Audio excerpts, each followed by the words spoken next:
The other night I found this cool new feature on Discord. Well, it's not exactly new anymore, but it's new to me and maybe it will be new to you. So I just wanted to make this quick video kind of showing off this Discord forum channel feature. It's a great way to kind of organize your community as well as kind of simplify it. So let's dig in.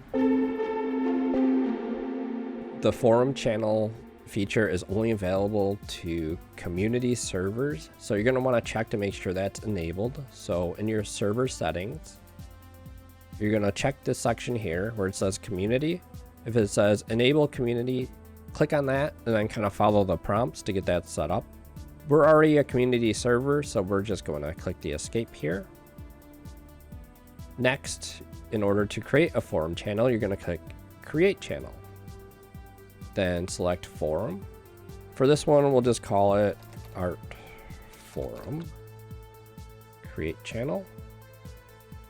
And this is kind of what you'll see after you create that. You'll have some options you can change if you go to edit channel. So here are some of the things that we can edit. We can put posted guidelines, a space for your original art, and then we can create different tags as well. So we could do painting, and we can select an icon for that and click save. Oh, save change. I don't know why that didn't work. Let's try again. Painting. Save. Cool, works now. And we could do drawing. And let's see, maybe a pencil icon. There's that. Click save. Then there's some other options here. We can select a default reaction. Maybe we could do the Bob Ross fish.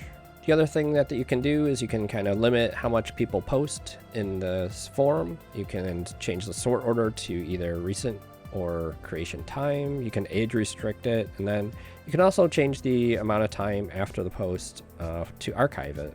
And that just means that it just goes inactive, but if someone wants to respond to it, it will just make it active again. So that's kind of all it is to get a form set up. Then to create a post, all you have to do is click new post at the top, enter a title. So we'll do art test, and we'll just say test. This one we'll just say the drawing, and we'll just select this. And then you can click post. And there we have our very first post. So we can close this out. And right now you can see we're in gallery view here. So if you click view, you can change it to list. And then this is just the more classic form view. This is what I'd probably use myself, but at least it gives you a couple different options. There it is. Just with a couple easy steps, your form is now up and running. So hope you found this walkthrough helpful. Thank you for watching and happy posting. Bye.